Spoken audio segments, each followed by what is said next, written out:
Welcome to the First Turn. I'm your host, Hyena, and today, Llama and I are talking about some of the early info we're getting for Codex Space Marines for Warhammer 40k. We talk about the new campaign book and supplement for Age of Sigmar, and discuss the state of balance for both games, and more. If you enjoy what you hear, give us a like, a thumbs up, a follow, and leave us a comment. Let us know if there's something specific you want to hear us talk about. Let's get to it. So I keep seeing these sites talk about the invasion fleet detachment, and then Reddit just echoes that. Mm-hmm. They just say, well, that one has this enhancement and this stratagem, though. So the other ones don't have it, so they can't be as good no matter what else they do. It's like, well, why don't you tell me why you think those are the two best things that make the entire army worth it no matter what build you're doing? Because I just don't buy it. I think in the case of the Tyrants, they have enough good stuff that they don't have to play with those two things to be better. But yes, the monsters are better outside of Crusher Stampede than in. So, like, Crusher Stampede just doesn't do enough for them. Right. That said, we've gotten to see some Space Marine. Correct. Yeah, there were two detachments that are according to the art that were attached to them, are supposed to show this is what the White Scar, quote-unquote, White Scar detachment looks like. This is what the Raven Guard detachment looks like. They are dubbed the Vanguard Spearhead. Mm-hmm. Okay, so you're like your Phobos, your infiltrating guys, your guys that get there ahead of time and set up ambushes. And then there is the Stormlance Task Force, which they show a bunch of White Scars riding bikes. Yeah, the Outriders. And what we're seeing is just generally good detachment abilities. Mm-hmm. For like whatever playstyle you want to run them as. So while they're themed for a specific chapter, you don't have to be that chapter, obviously, to run it. It ends up being like, I think they're kind of off a little bit on both of them of who they project is going to be good in this specific detachment, honestly. Because while I look at the Stormlance Task Force and I see the bikes, I see the benefit of it. Advancing and charging charging after you've fallen back is good for like any assault army. And it's not specific to bikes or anything like that. It's like, this applies to jump pack Marines. They even say, this works great with the new Hammer of Wrath rule for the assault intercessors with jump packs, which is what the assault Marines with jump packs used to have before they were gotten rid of, which lets you just do mortal wounds on the charge. Yep. It's like, well, right there you give an example of a really good synergy between a jump pack army and this detachment, but bikes don't have that ability. It's jump pack guys. So, the way I want to run my Raven Guard typically is with jump packs with both the Assault Marines and the Vanguard vets and stuff like that. And it's like, well, maybe if I want to play my Raven Guard the way I want, I would actually go with this quote-unquote White Scars detachment because it's just better for my playstyle. Whereas the Raven Guard detachment it's like, okay, well, it's embodying the sneakiness of that chapter. But really, it's like, well, what if I just sat back with, dreadnoughts and tanks, heavy intercessors, and heavy weapons that don't want to move, and they just sit outside of 12, firing their weapons with the ability to gain plus to hit bonus armor pen, and then it's harder to shoot them back. Like, to me, this detachment, while it reads as Raven Guard sneakiness, gaming wise, it's like this is like an Iron Hands detachment, right? Like that's the kind of army that would benefit the most from this. Is like lots of big heavy guns, lots of just sitting in place and shooting, and then less retaliation. And we know the player base is already thinking that. Oh, absolutely. Yeah. But I think it's neat that they're trying to do that, right? And be flavorful and make the abilities actually powerful, because that version of that sneaky chapter rule is so much better than what Raven Guard had before. Yep. Because Raven Guard before, it was outside of 18, and you only had cover, or you were only -1 to hit if you were already in cover and then more than 18 away. Yeah. So there's always hoops to jump through for not even that good of a benefit. No. And it was hard to claim it, because 18 inches is nothing in that game. No. It's so easy to be It's the first 18. movement phase, and it's over. Yeah. So the fact that it's 12 now, it's like, okay, cool. I love that. And it's baked in -1 to hit and cover. Right. Yeah. Great. Yeah. But neat. So I gotta figure. So stacking, though, usually can't stack the same kind of benefit more than once. So the Strike from the Shadows Vanguard Spearhead Battle Tactic Stratagem says, until the end of the phase, each time a model in your unit makes a ranged attack that targets an enemy that is more than 12 away, improve the ballistic skill and armor penetration characteristic by 1. Yeah. So if their weapon type is heavy, yeah, they'd still sit still and get 2 better, basically. yeah. So characteristic improvements stack with bonuses to hit. Yeah. Yeah. So that is worded exactly like it is with guardsmen. Yep. Exactly like it is with. So you're right. That's got Iron Hands, dreadnoughts, and heavy intercessors written all over it. You sit still. You gain +1 to hit for being heavy. You get +1 ballistic skill from this stratagem. You're now hitting on 1s. Yeah. Well, heavy weapons. If it's a heavy bolter, you sit still. It becomes from a 4 to a 3 with a +1. You hit on 2s. Yeah, it's great. Yeah. Like it's super good. Really. And even though the new missile unit got got capped at 5, even they could potentially benefit from that. Yeah. And then if you destroy a model, the icing on the cake is they battle shock immediately, which is fine. It's fine. Yeah. Because like a lot of the times when you're battle shocking, I don't feel like it's impactful enough. Because what good is it to battle shock the opponent in your shooting phase? Like if you're shooting at them from long range, right? Like they battle shock, they test on their turn, or it goes away immediately on their turn because they're not below half. Like I don't know. It's weird. You lower their OC to 0 for your turn, Right. You know, like what good is that? Unless you've got another unit right there. Yeah. To jump in and try to take the objective. I mean, maybe I could see if it's like you're doing a mission where it's control 1, control 2, control more. You need to control more than your opponent. There's 4 objectives on the board, right? You hold your 2, you shoot at them, make them battle shock on your turn. They go OC 0, they lose control of the objective because they're control 0. Yep. Now they're only holding 1 on your turn, so you're 1, 2 more then. That's actually a perfect example of how you would need that situationally. But trying to bank on that is so like it would just have to be that's something that rewards the savvy general who knows when to take advantage of it. Yeah. But you're right. When I read that, even though it's called like Strike from the Shadows or something like that, it's like, no, that sounds to me like great big guys sitting back and just shooting. Yeah.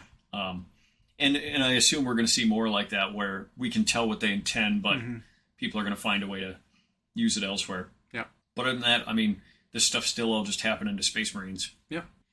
We don't know of anything else like stat-wise, if anything's changing with Space Marines that way, or any of their guns are changing. Like the rules we've seen leaked so far have been pretty minor.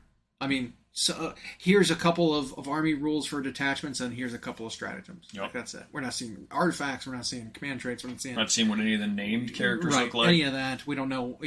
Weapon profiles. If the lowly bolter is changing, or a heavy bolter because it's just. Or if there will also be some built-in rules for chapter-specific stuff. Yeah, we don't know that yet either. I'm assuming not, which I'm okay if they don't. Yeah.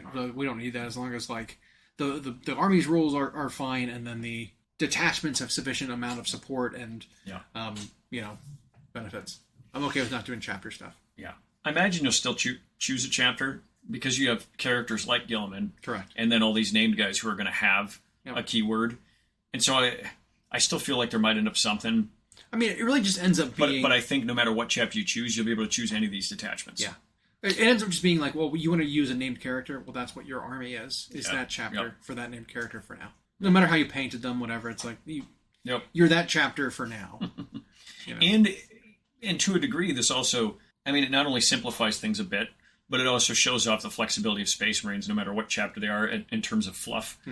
They can all play. Raven Guard can fight with heavy weapons just like they can fight with jump packs. Absolutely. So. But yes, you're right.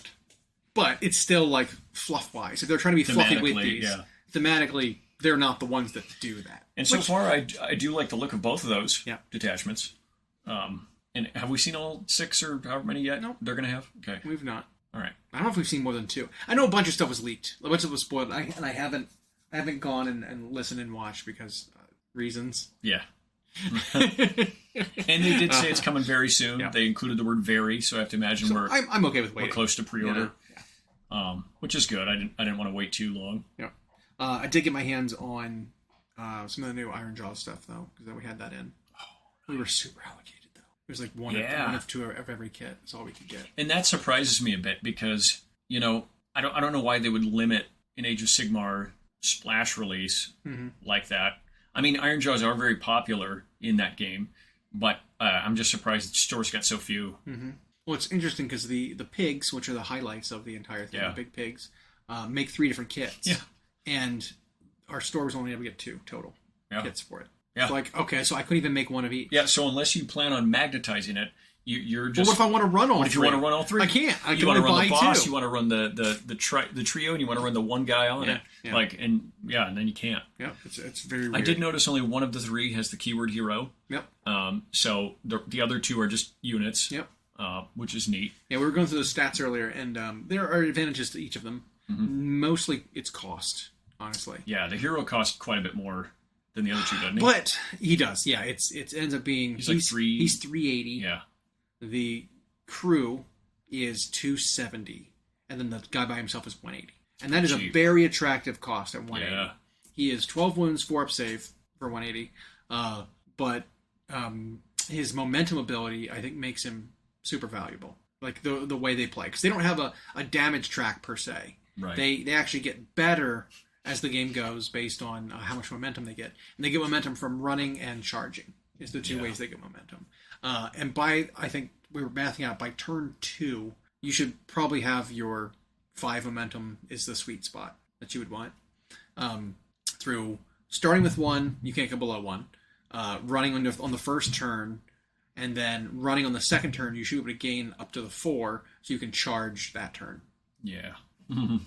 And so that ends up being this powerful thing, and then once you complete the charge, you get D3 more, so you should hit 5 or 6. You guarantee are 5, but if you hit that 6 momentum, like you were your top bracket. You know what I mean? And how much points wise is the current boss on Cabbage Dragon? Oof. Not the named one, but the. He's a lot too. I think he's like 420. So that's what I was wondering. Is there an incentive to take Pig over Cabbage? Or can they both go? Or do they make 2 different armies? 450. They fill a very similar role, honestly.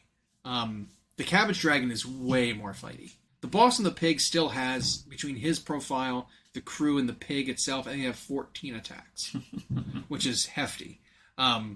The Cabbage Dragon boss has 17, so he's already got more.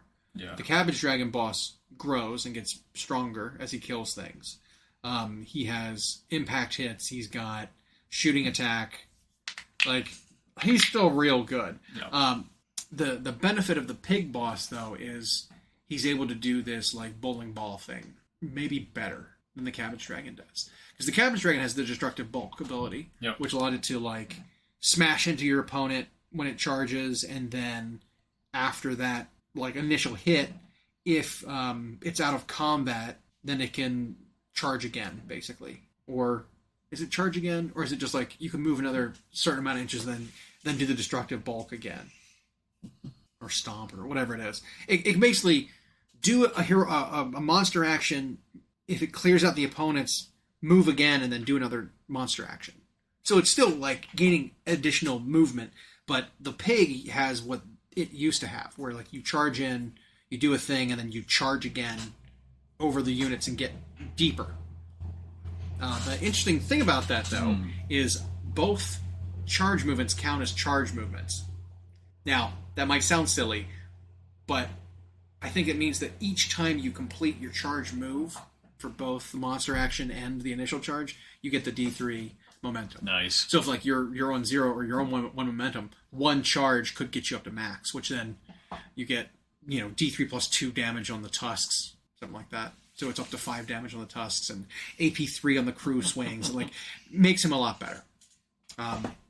So it's cool. I mean, nowhere near as durable as the Cabbage Dragon is, not as fast as it doesn't fly, but I think it's still very good because it also enables, I believe, the normal pigs to be battle line too. So you can have a very elite pig army with that as the leader. Right. Yeah. But I don't even think the pig is the star of that book. That the Ardboy hero, the Ardboy boss is he might be the better option in that boss? Book. Yeah, he's so good. 5 swings, 2 damage, 3 up save, 6 wounds. Yeah, pretty solid. He's a Stormcast.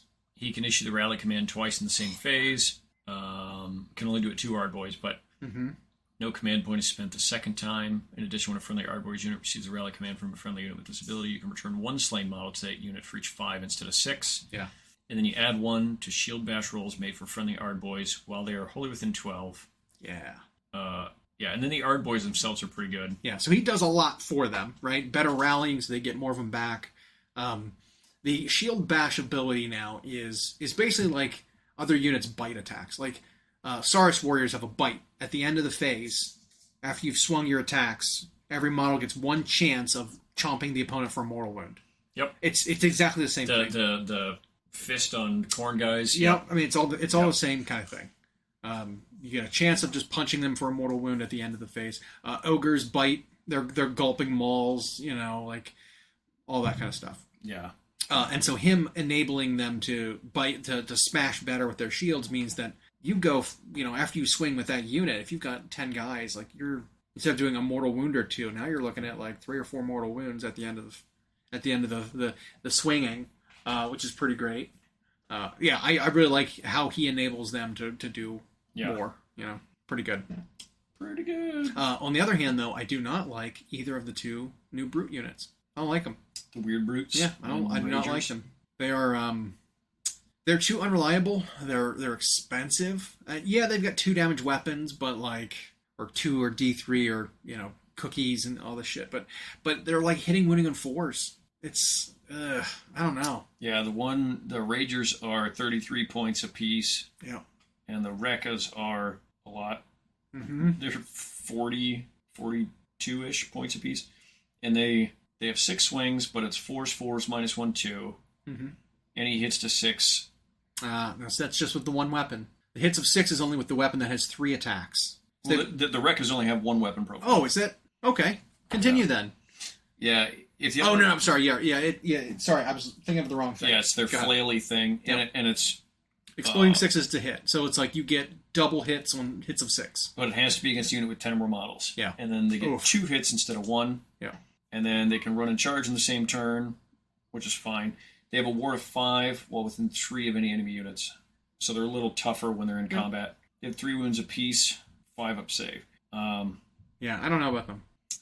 The Brute Ragers can run and charge in the same turn. If the unmodified hit roll for the attack made with the Brute Crusher, which is the 3 swing, 4/4, -1 D3, is a 6, that attack causes 3 mortal wounds to the target, and the attack sequence ends. Yeah. So you're with that unit, you're just You're just fishing for those 6s to hit for mortal wounds. Yeah, that's what I was thinking if you were listening the first time. Because I think they can also take the flaily weapons that are 6 swings too. Yeah. But they have the option to take the 3 swing weapon that's 3 mortal wounds and a 6 to hit. It looks like each model can have a different weapon. Yeah. Each model is armed with one of the following. They can have the Chain Smasher, which is the 6 sort of weaker attacks. The Mighty Gore Haka, which is 3 attacks at 3s, -2/2. That may be the best. I know, exactly. Don't even go their special weapons. Just go the Gore Hackers. Yeah, because I mean, even though that Brute Crusher can pop for mortal wounds, unless the Iron Jaws, which I'm not that familiar with them, have something in their original battle tome that benefits brutes or keyword brute, which I don't know if the Mega Boss does. I don't think so. They're just hitting on 4s and you're hoping for 6s. Yeah. Otherwise, with 3 attacks. Yeah, you're 50-50 in it. Whereas the Hakas are 4 attacks on 3s, right? 4 attacks, 3s, -2/2? It's 3 attacks. Oh, it's 3s, -2/2. I would take that all day. I just think it's the most consistent option. Yeah. That unit, I'm not mad at that. I kind of like that Zogrok Anvil Smasher, the unique character, but the fact that he actually has to choose which weapon he's going to. Yeah, which is atypical for a lot of named characters. You have to choose which option you want. Not all of them have that. I like both options, but I think one edges out. I like the one that smashes wards. I like the hammer. Yeah, he's got the ward smashing choppa or the grunted tongs. Yeah. So the benefit of the tongs is that it gives his prayer, essentially, his prayer ability, +2 to the roll. So he gets the prayer no matter what, which goes off on a 4. I don't think that's a prayer. I think it's just an ability. But it goes off on a 4, no matter which weapon he's equipped with. The tongs give it +2 to that roll, so it effectively goes off on a 2. Yep. But you don't lose the ability if you don't bring the tongs. So I would bring the smashing choppa. Yep. And then just hope I get the ability off on a 4+, so I can have both. Yep. I don't think the ability is so crucial that you basically need to guarantee getting it. It's good, Yeah. But is it like, oh, I'm going to give up the ward thing? That's like what he does. You know, he goes and punches guys and takes their wards away.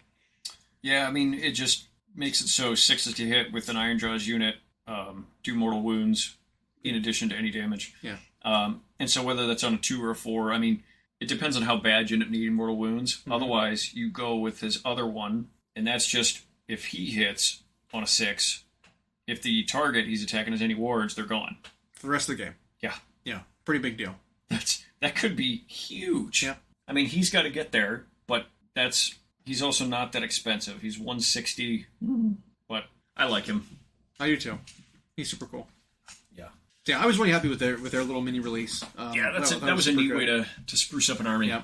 The Trogs, whatever, Trog Herd regiment, it's a weird thing, right? Because most regiments of renown they've done for AoS so far have been these, like, basically battalions, little detachments of specific models that you bring, and they're 400 or 500 points, whatever. Mm-hmm. This new regiment for the Troll King is bizarre. It's basically like, think of the Orc book and how it was broken up into the Savage Orcs, the Swamp Orcs, the Iron Jaws, and then you have the Big Wog with them all together. Mm-hmm. No other army has really done that way, I don't think. Well, this one is sort of like that. So you've got Gloomspite Gits as a whole, or you bring this Trog Herd thing, which is a separate sub-faction that disregards all of the books like army rules and objectives and artifacts and spell lores.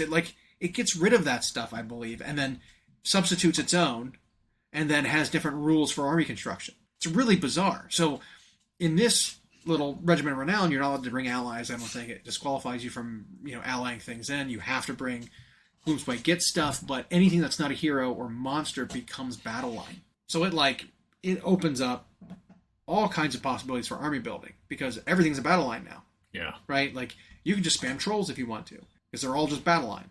That's this is how you bring your trolls now, I think, is you do it this way, because he gives so many benefits to the troll army that it's like, yeah, you bring him in trolls if you want to play trolls. Yeah. He's got a really cool little shrine on his back that gives random slash it's pseudo random. You roll some dice and then you choose one of the options you rolled to be active for the turn. And some of them are very, very good. Some of them is just like bonus regeneration. Some of them is like ward save, like a 5-up ward for the turn.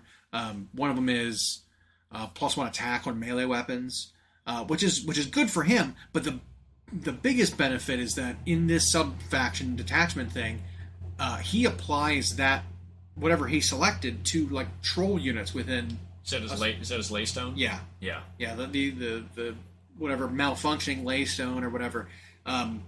He applies that buff to other troll units. So he gives other trolls +1 to hit. He gives other trolls a 5-up ward. He gives other trolls bonus AP on their weapons, whatever. And then it gets it tracks. Yeah. So while he's healthy, he gets 4 rolls, and you get to pick. Yeah. And then 3, and then 2. And so I suppose that at least helps you avoid him hurting himself. Yep. You pretty much have a next to 0% chance of hurting yourself if you're rolling 4 dice. Yeah. You have to roll four ones, and then you have no option of what you choose, and you hurt yourself. But the chance of that happening, while not small, it's not impossible, but it is a low chance, right? Yeah.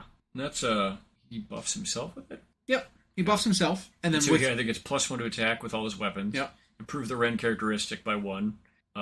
Each time he receives a command on a 2+, you receive a command point. Unmodified hit rolls of 6, made with missile weapons at target. Oh, only unmodified hit rolls of 6 by missile weapons that can score a hit, and he can get a ward. Yeah, and That's so hilarious. with the sub-faction thing, he gives that to other trolls. So whichever one you choose, they, I believe, get that in the same verbiage. So making your trolls all only be shot on a 6. He is a math amplifier. Yeah, it's pretty great. Yeah, I like it. And +1 attack on his crazy antlers. Yep. Yeah, okay. Yeah, because it already has 2 attacks, 2s, -2, D3 +3. I'll take a 3rd. Yeah, right. And then his club hits pretty damn hard too. Yeah, he's really good. He's only 320. And the difference there is, see how he's crazy like that for 320? Pig Boss is 380. Right. It's almost like they're valuing the speed and the momentum ability super high than his sub-faction ability. I don't know. Yeah. It's interesting. That's neat. Yeah. I wonder if there'll be more, because I prefer them not only ripping more and more of the old fantasy Band-Aids out of AoS, but then when you have this conglomeration of factions, put 3 of them together in one book, and then give them all those ways to play. Yeah. Or if it's like, here's a separate way to play, you bring a faction leader. Yeah. They have their own army of renown because they're a faction leader and they play different than the normal army. Mm-hmm. I like that. Yep. And if there was like a Marathi's Shadow Coven, it plays its own way. Yep. If you have, Archeon's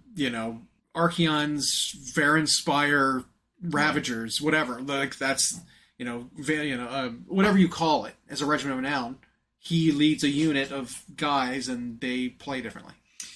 Whatever. Speaking of named characters, so there was an AoS tournament might have been Australia. It was a GT that had over 100 players. Big AoS event. And it was like one of the last ones before we got the Battle Scroll update. So it was still using the previous stuff before the points modifications. And the guy who won was playing Seraphon. Okay. I like New Seraphon. I think they're really good. And, but he was playing a battalion that is it the wizard wizard hunter. It was a core battalion one or something like that. Well, anyway, it turns out his list was illegal because in that list you weren't supposed to be permitted to take any sort of, I think, unique or named allies, and he had Gotrek in it.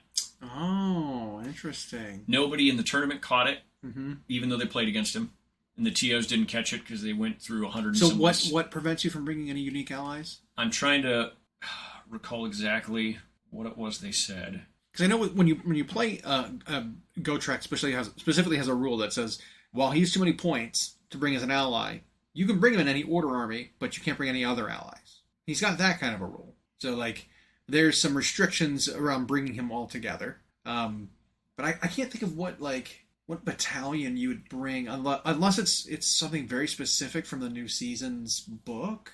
It was Antdor. Yeah, so that's the new season. Interesting. Yeah, they just said that they realized after that Wizard Finders.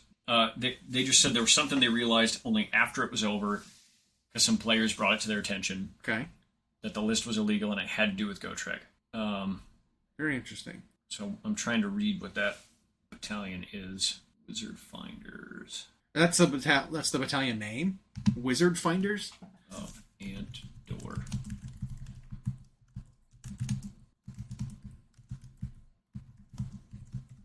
Mandatory champion and troop, optional, additional troop and monster. Hang on. Where the hell is it? Why was the list illegal? I don't know. I'm struggling to think of something that would disqualify it unless he brought a different ally or something. You know what I mean? Yeah.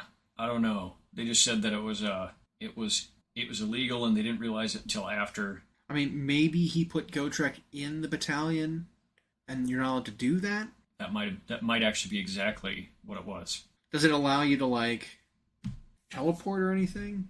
Because that would be interesting. Because he's not allowed to be repositioned by, any means.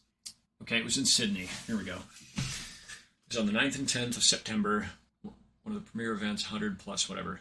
Here we go. Seraphon list. Alliance, Seraphon, Constellation Fangs, Sotek, Grand Strategy, Spellcasting Savant, Triumphs, Inspired. Leaders. They had Lord Croak, Skink Starseer, Cadbane, Skink Starseer Greedo, Slan Starmaster Grogu. They gave them all, yeah. They gave them all. Asaris Astrolith Bearer, Empire Standard Bearer. Oh my god. And then Gotrek Gunrinson. Okay. Allies. Post-event, it was identified that Gotrek was not eligible to be placed in the General's Handbook 23 Wizard Finders Battalion due to being unique. This unique ruling has unfortunately been missed by us as TOs, the public, when all the lists were unlocked, and the 5 opponents he played over the weekend. It was not raised as a complaint until post-event. I've reviewed the list in full, and it does have both the right units to interchange that makes this list legal, and its impacts were minimum at best when you review his opponent matchups and kill list. We had to review 120 lists, which is no easy feat, and based on the information above, whatever. We will keep the victories as it stands. It's a shame we didn't catch it earlier, and we will review how we can improve our product, blah, blah, blah. Yeah. So they didn't want to, replace everybody. Right. I don't like that comment about The most important games were rounds 4 and 5, and it didn't have a huge impact. So, it's like, I mean, it's not even that good of a battalion that I'm looking at it. So one troop and one character. Oh, is a champion not allowed to be a unique character? That might be it. But all it does is make it so that when you're in combat and you target a wizard, you get +1 attack. well, he's got the two. So he's got the one asteroid by the Slan Starmaster as his Dorian acolyte. Okay. He's got his warlord is Croak. He has his wizard finders of Antor as Gotrek. Well, he needs another unit in there. And I think... But even that, like, I think if you look at what's defined as... Oh, he has two skinks as his wizard finder. Yeah, okay. But if you look at what the requirements for those, like, symbols are in adding battalion, I believe, like, the champion symbol is non-unique hero. That's probably that what does happened. not have a mount. Yeah. And so because he's unique, he's not allowed to be in there. The app In probably that role allowed anyway. it. Yeah, right. Yeah, and like that is such a small benefit that if it was like if he was told, hey, you're allowed to put Gotrek in there, he's like, oh, I'm sorry, yeah, just put the Ashloth Bearer in there. It's like, who cares? You know, like Yep. Well, and Gotrek does not need it. He's going to obliterate a wizard anyway. He doesn't need the +1 attack. And I mean, I guess this goes back to like when they did the Iowog event. Yeah. And it was discovered after day 1 that someone's list was technically illegal. Mm-hmm. And nobody wanted to be a dick about it, but they both... And the player had no intent of having it be illegal. He saw it when the other player pointed out, and he was like, oh, shoot. Mm-hmm. So he made the adjustments for day 2, and he gave himself the loss. He just took it as a loss, even though he won the game. Right. And that was a matter of sportsmanship and people realizing illegal is illegal, and in a tournament you have to be pretty technical. Yeah. But they did point out, like, they actually put his kill list there, and it looks like he, like, never once killed a wizard. He killed, like... Or wait, what's... Avalanor? Valinor? Avalanor? Is that Lumineth? I think so. That's the Stoneheart King? Yeah. The big cow? Yeah. He's not a wizard. Killed some Stone Guard, killed some Death Rattles, killed an Incarnate of Gur, killed some Alapex Sharks, killed a Mortis Guard. Yeah, so anyway, and the fact they said he could have swapped. Yeah. Yeah, just put a different hero in there. Yeah, and so in that case, I feel like them deciding he still wins is probably fine. And he might not have even realized. Like you said, the app might have just let him do it. So like that kind of a mistake is, I think, is fine. Yep. That's when you can excuse like, oh, yeah, okay. Yeah. Because ultimately, it literally had no effect. I mean, it might have had some effects on like decision making for your opponents, right? He's like, oh no, Gotrek is Wizard Hunter. He's +1 attack. But it's like, if he's getting into your wizard, no matter what wizard it is, he's killing that thing. Yeah, he's anyway. killing every wizard like, in the game. It doesn't matter that he had +1. Even the Gash, even Arcane. All of them. He's obliterating them. All of them. Yep. He is such a ridiculous monster of a character. Yeah. All he does is kill. Yeah, Any of them will die. And this wasn't a case of like playing extra points of models right. or whatever. Or like improper like unit selection. Mm-hmm. Right? It's not like, oh, you went over on points, or you included this ally when you weren't supposed to, or like you had too many behemoths. It's like, this is a pretty minor thing. Yeah. Whatever. The other undefeated list there was a Soulblight Gravelord. Okay. Those were the two. There were 3 5-0s. The other was an Ironjawz. Before they got the new book. They were okay before the new book. They really were. And it looks like they use a lot of brutes. Yep, brutes are good. Brutes lower opponents' objective control, essentially. If you're fighting 1-wound guys, brutes are like, nah, you don't control this objective, I do. Yeah. Which is super cool. And then there were some 4-1s. A Gloomspite Gitz. Okay. Another Soulblight Gravelord. Host of Slanesh. Maggotkin of Nurgle, Drowned Men. Okay. A Big Wog. Did a 4-1. And then 3 more Soulblight Gravelords. I mean, yeah, they're just super good. Blades of Corn. So lots of people in the 4-win category. Yeah. Of different variety. But you notice what we didn't see is any Slaves of Darkness, Skaven, Stormcast. In fact, which I was just going to get to because I saw that. Like the next rank of stuff, you get a lot of Ossiarch and Disciples of Tzeentch. Mm-hmm. And then you have to go down to 27th to get 26th to get a Stormcast. 27th to get a Slaves to Darkness, and the first Caradron Overlord is 30. Yeah. And then I didn't see Skaven for a while. Well, because Skaven can't score. They can't. They can't score objectives in this because, like, It's weird. The problem with the Skaven book is that they want you to go really heavy. Like, you're incentivized to go really heavy into one clan. But any given clan doesn't have enough battle tactics to, like, win a game. No. So you need to go into every clan in order to have more available to you. But if you go wide like that, you can't score any of them from any other clans because it requires you to have multiple units doing multiple things. It's like, it's a catch-22. And it's just like, while the units do fine, killing-wise, maneuverability and like damage output, all that's fine. You just don't score objectives. And that's how you win, is you score objectives. Yeah. Like, a lot of times you're not tabling your opponent ever. Even if you do, you still need to score objectives. They just don't get points to win. And speaking of which, you know what's funny is I think both 40K and Age of Sigmar are Games Workshop's trying real hard to steer the game to be about scoring more so than killing. Killing is obviously still important because it can help you get to your scoring, but we've seen in both games recently where someone might be losing that damage output battle, but if they're scoring, they can get out to an insurmountable lead. And when I was circling back to the first thing we talked about, when I was reading some of this input about how to play the new Tyranids, everything they were basing a unit's value on was damage output per point. Yeah. And I was like, well, so you're relying on a damage race with an opponent, but there's just going to be armies that mathematically you lose that to. I don't care who you are. How do you win a game if like a game is lost if you have less damage up than your opponent? Then you're saying that whenever you match up against them, you lose 100% of the time. You just accept the loss, right? It's like, that's not how the game is played. So many times, dice skew things. Dice skew things. Different things have different ranges.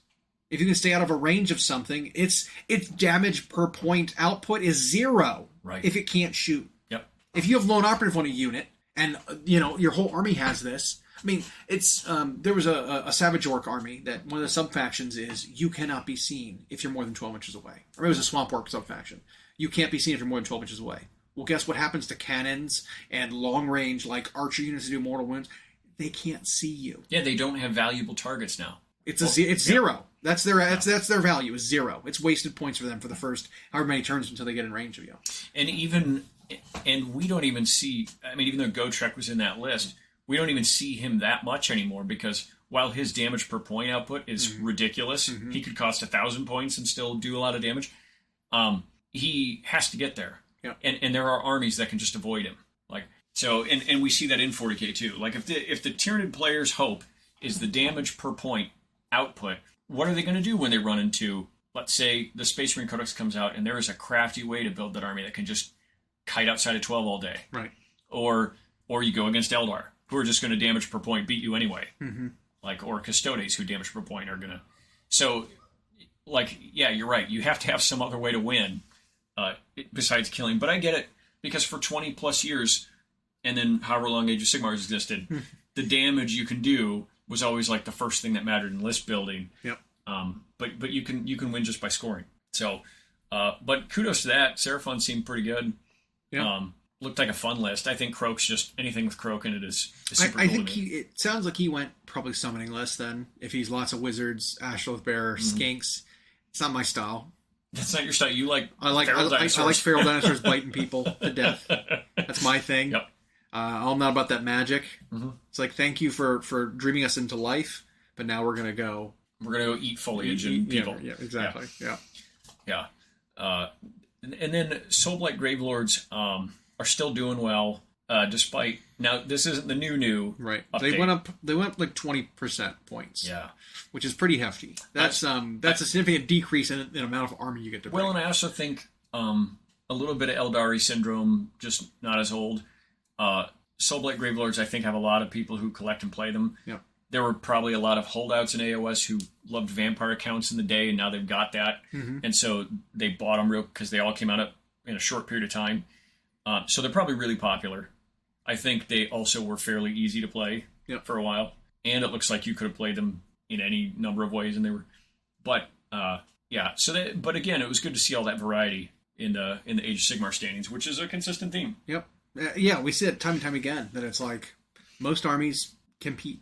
You know, like most of them can can participate in the top 8s. Yeah, we looked at it was like 18 of the 24 factions are within like 8% of each other. There's only a few underlying ones that are below the percent. But, it's just below. Yeah, and there's not many that are above. Yeah. Like a 57% is unacceptable, but it's like that's only like a little bit. Yeah. You know, 45 and 55 is the acceptable band. Yeah. There were like 3 armies that were above, and they were only like 57, 58. Mm-hmm. There were 5 armies that were below the 45, and they were 44s into 42s. Yeah. You know, I think Skaven was the worst. Yeah. Was it in the 30s? It wasn't 39%, right? No. It wasn't that low. They were all everything was above 40. But it's been for a while. Yeah. Stormcast and Skaven, and then Cities was down there too.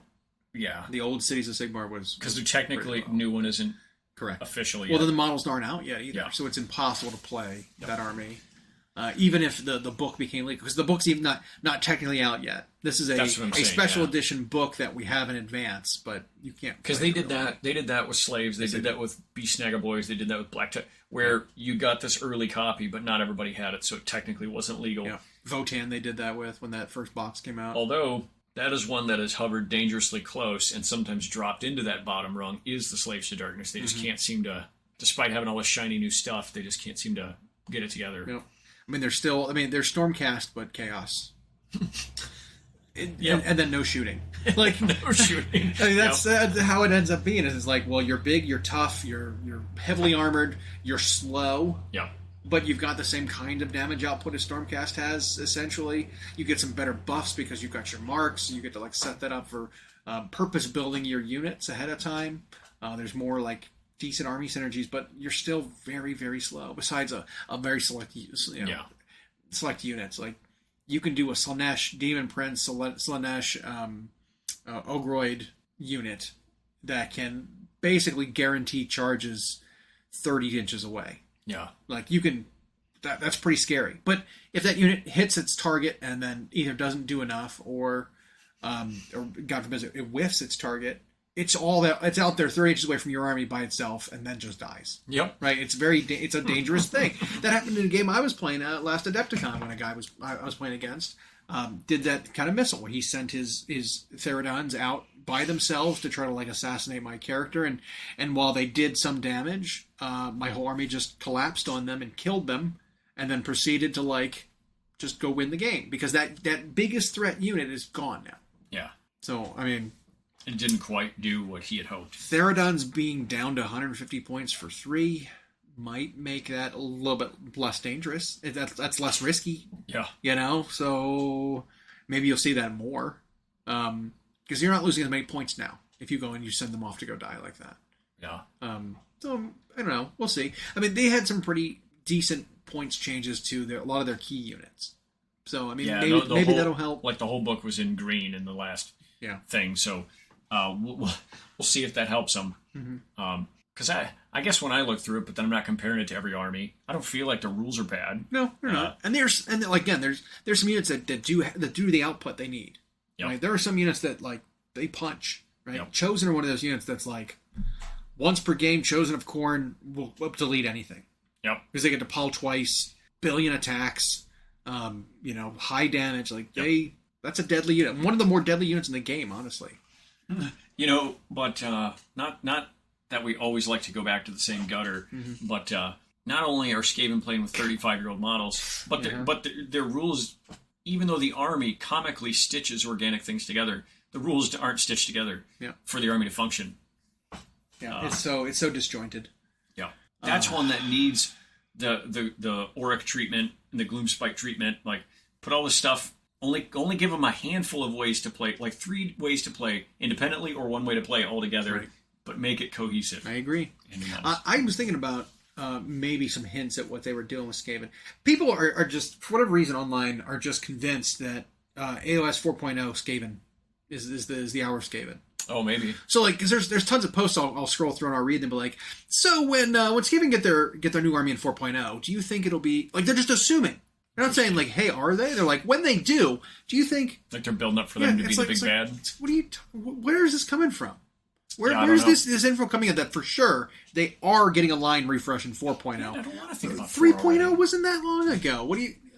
I mean, even though all the armies are essentially out except Flesh Eater, it's like the rule set is so good that I don't want them to move on to. I agree. Like, I know that's what'll happen anyway. They can't help themselves. But 4.0 might not be any real changes to the game, which would be fine. It might be just a edition change in name alone, and an opportunity to clean up some core rules. I almost feel like that's like their approach to start the books over. Yeah. So we'll just call it a new edition. Yeah, and then here come the new books again. Yeah. The new codexes, new battle times, whatever. But I was thinking about it, and which they did update the app finally. Rat ogres are stat-wise pretty much the same as storm fiends. Okay. They're like 6 wounds, 4 up save, 4 swings on 2 damage kind of thing. Like, they are basically the same stats as a rat, as one of the storm fiends, which is a much larger, warpstone infused rat ogre. Because they are still rat ogres, but they're just significantly larger. They're on like 70 mil bases, whereas the rat ogres are on like 50s. Like, they're much, much smaller, and they're old, crappy models. But like, stat-wise, they're about the same, and cost-wise, they're almost the same too. They're like 90 points apiece. They're like 180 for 2, whereas a Storm Fiend is like 270 for 3 or 290 for 3. They're almost the same points, same stats, whatever as a Storm Fiend. But I'm wondering if when Skaven gets their update in 4.0, well, like that we know they do, and they come out with new Rat Ogre models, you think they're going to be on big 75 mil bases, just like maybe the Storm Fiends are, but they'll be more tattered, more like feral versions of Storm Fiends. No armor and all that. Yeah, that kind of thing. Like a rat, like you expect of a Rat Ogre. Are they going to be more like that? Like a Storm Fiend without armor? Right. You know what I mean? And in size. So they don't get a warp shooty attack. Now, out of every 2 currently still get 1 gun. Yeah, it's like D3 shots at hitting on 5s. Like, it's not good. But they do get a warp gun. Half of them do. So there's that. Whereas the Storm Fiends can be decked out like a Wolfenstein 3D. Well, they have suit. to be. Yeah. Yeah. So they get globadiers, they get rattling guns, they get shock fists. They've got a lot of options. I'm still a little irritated that kit there were so many options, because they ended up making the war scroll so that it was just really complicated to actually build the unit. Because it's like, well, this model has one of these 2 options. This model has one of these 2 options. This one has one of these 2 options. Now build your group of 3 out of their, 3 sets of 2 options. Yep. What do you want your unit to do? Well, I want to go shoot. Okay, well, one of them has to be melee. Okay, well, I want them to go fight melee. Cool. One of them has to have a gun. Yep. It's like, it's such an unfocused unit. Because before it could be like, well, you could have all 3 guys have guns. Yep. But then it was too good. Because it's like, well, I reinforce it up to 6 guys. They all take Gatling guns. And I get 10,000 and I give it this shots, one buff, or these 2 buffs, that make them destroy anything in the game at 18 inches. Because it was absurd how much damage they could do if you could deck out 6 of them with the same gun. Yep. So they toned that back a little bit by making you have to choose, specific weapon options. You can only have 1 Gatling gun out of 3. If you have 6 guys, 2 Gatling gun users.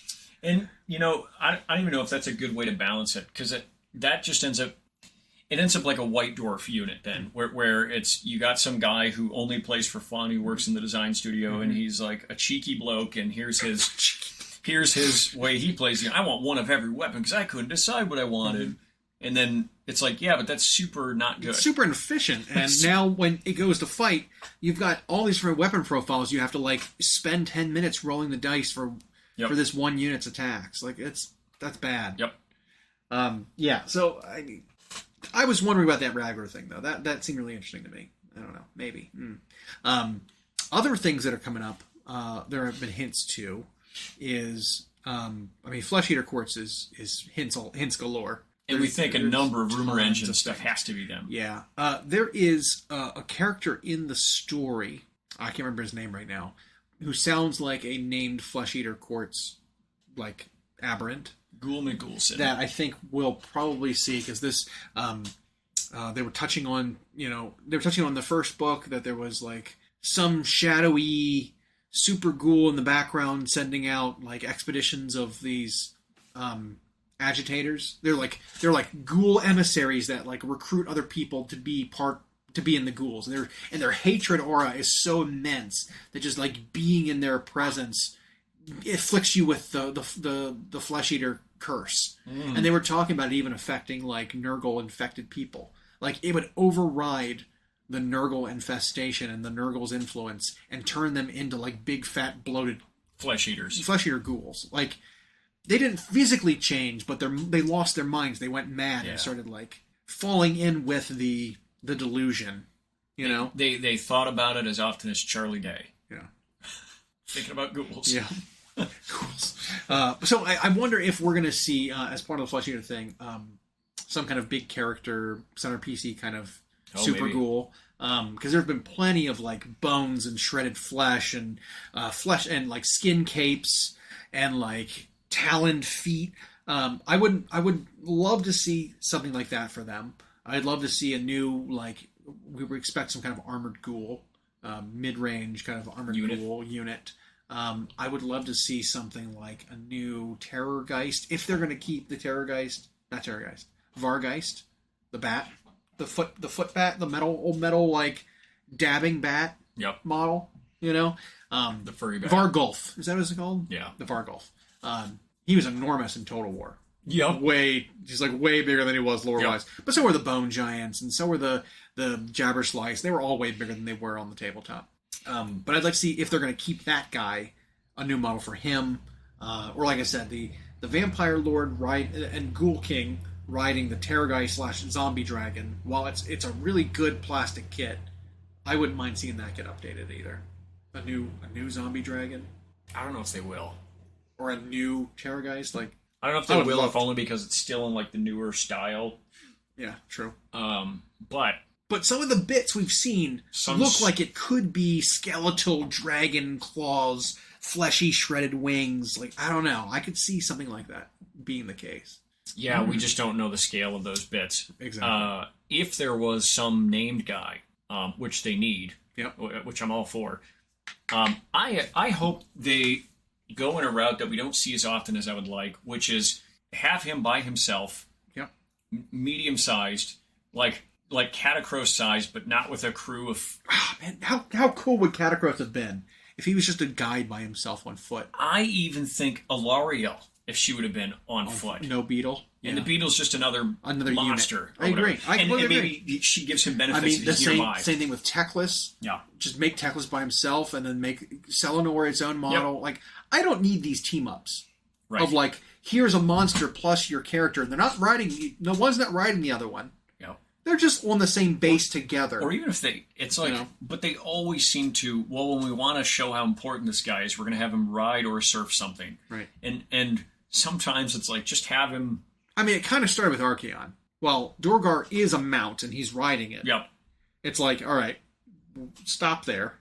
Let him be big and impressive. Right. Let other people, even if they're godly wizards, just be by themselves on foot. Yeah. What's wrong with that? I'm fine with that. They gave us Gotrek, who's one of those on foot, but he's the... And it's like, but there were sometimes, like, the size of, like, Alariel or Catacross or Teclis, they're so much bigger than human. Mm-hmm. And it's like, they would have been really impressive just on a 50 or 60 mil by themselves. And then that monster's another thing. And sure, maybe they have rules that benefit each other, so you might be incentivized to pay points for both. Right. But they don't always have to be riding the thing or tag teaming it with it. And so I hope that if they do some ghoul monster guy, it's like Radagar or whatever, where he's just monstrous humanoid ghoul by himself. That'd be super cool. Yeah. Let him go out. Maybe even have wings. And have him be... And maybe he can have a weapon if he's delusional and believes he was once a noble of some kind, which I think is the coolest part of their fluff. Or have him just be feral. He stands there naked with claws, like, and eats things. It does seem like the more regal, the more noble ghouls do have fancier armor. We've seen some examples of newer ghouls through, like, the King's Hunters, court, whatever. The hunt master is a guy armed with a polearm, but he doesn't realize that he's lopped his hand off and just inserted spear into wrist. Like, he's got, like, pelts, he's got armor pads, he's got a breastplate, like, he's wearing armor. Like, the gifts of armor are still bestowed upon the wealthy and the noble and the higher members of society. So I could see a ghoul king, like a king, being, like, even borderline, like, clean armor. Well, that it's interesting is there's some newer Necron fluff that's like that, where these random pharaons and lords are waking up in their tomb world, and they still think they're back millions of years ago in that time, not realizing everything's changed, and they're just this automaton. And that kind of delusion, they still seek after princely things. And so I could see you have these guys. You see Necron still like eating an apple, and then everyone's like, "What are you doing?" Yeah. Like, it's just coming up your. He doesn't realize. He's like, "What do you mean? Yeah, Get out of here! I'm eating." it's delicious. And he's like stops 3 times a day, and they're like, "This guy, he impedes our progress. He's stopping so many times a day to shove." Biomaterial into his fabricator. Like, what is he doing? Like, yeah. And it probably does to him, like when that episode of WandaVision where Vision chewed gum or whatever, and it like literally got stuck in his gears. But I could see the Flesh Eater Court, like the nobility still believing there, and so they have a vanity about them, even though they're hideous. Yeah. I also wouldn't mind seeing some kind of like, maybe they have their knights riding mounts of some kind, like horrific skeletal like bat creatures that they're like riding on. They think they're Pegasus or something. So to go a little bit farther with it, so it's not just and maybe baboons. And maybe more monstrous than just like skeletal horses. Right. Yeah. You're right. Could be like, perfect bat nightmare creatures. Yeah. Mini Vargulfs, but like that they ride. Yeah. That'd actually be super. This is my loyal steed. My Pegasus. And it's just like this thing that's looking at you, and it's just like slobbering, and it's like, that's no but in horse. His mind, it's like, it's like a little steed. Yeah. Belvedere. It's a demigryph knight. Yeah, exactly. Yeah. Yeah. I think there's a lot of potential. I'm going to see where it goes. We do have another event coming up mid-October. They announced that there is going to be another Warhammer Online, Warhammer Worlds Day, whatever, event October 14th, I want to say. Like that. It's something mid-October, so look forward to that. I always enjoy those. And there's obviously we'll make our predictions and then we'll analyze where there's we're a beautiful model coming out for it specifically, which is an Eingyar champion, whatever. It's a Votan lieutenant, quote unquote lieutenant, Terminator armor. I'll probably pick that up just because I want any Votan. Now, is it just an alternate sculpt of existing rules? I think so. Okay. But it looks great. I think the champion could take a shield and hammer before. I'm pretty sure. But I mean, I don't collect that army, and I'd love to have one, to paint instead of like a kidnapping one from someone else's 10-man unit and then putting it on a scenic base and painting it for a competition so that person can no longer use that unit legally ever again. That would be the worst. Spoilers, that happened. That's exactly so. So yeah, I'm excited about that and pick up that model. And then Warhammer Plus year subscription should be rolling around soon, so I'll get my new vampire. Yeah, I think they ship this today. No. Oh, I thought. Do you still have to go check and be like, I want one? I did. Send it to me. No, okay. mine actually worked this time. Okay. And I chose mine, but I thought you had to go to like the web store and be like, purchase for $0, send to me. Right. Okay. So I haven't done that yet. Yeah, I did that. The day countdown, I think, is what I was keeping track of. I think it's over. Okay. So maybe we can do it. I can do it here in a. Speaking of OTAN, didn't that last data slate help them a little bit? Yes, it did. I don't think they had a spike increase. Oh, yeah, there it is. They had a market increase in their win percentage. With a small amount of data. With a small amount of data that I don't think was indicative of their overall improvement. I think the last we saw with more data, they are sitting around a 48% win rate, which is still so much better than what they had. That is an acceptable upgrade from 32 to 48. That is fantastic. That's what you want to see.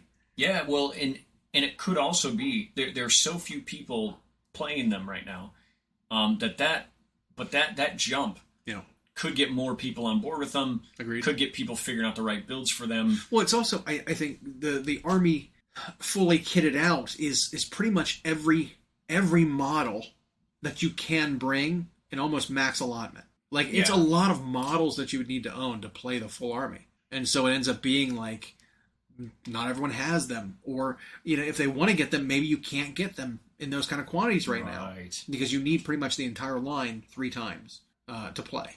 And so like if you don't have it, if you didn't have it already, you can't just jump in and start playing it like you could with like Chaos Space Marines or something, where it's like very readily available. So yes, you can order your anniversary model now. I just did. Fantastic. I'll do that later. Speaking of ordering, I am getting kind of hungry. Yeah, I don't know if I'm going to drink any blood like Miss von Karstein, but I can go for some meat. Yeah, let's eat.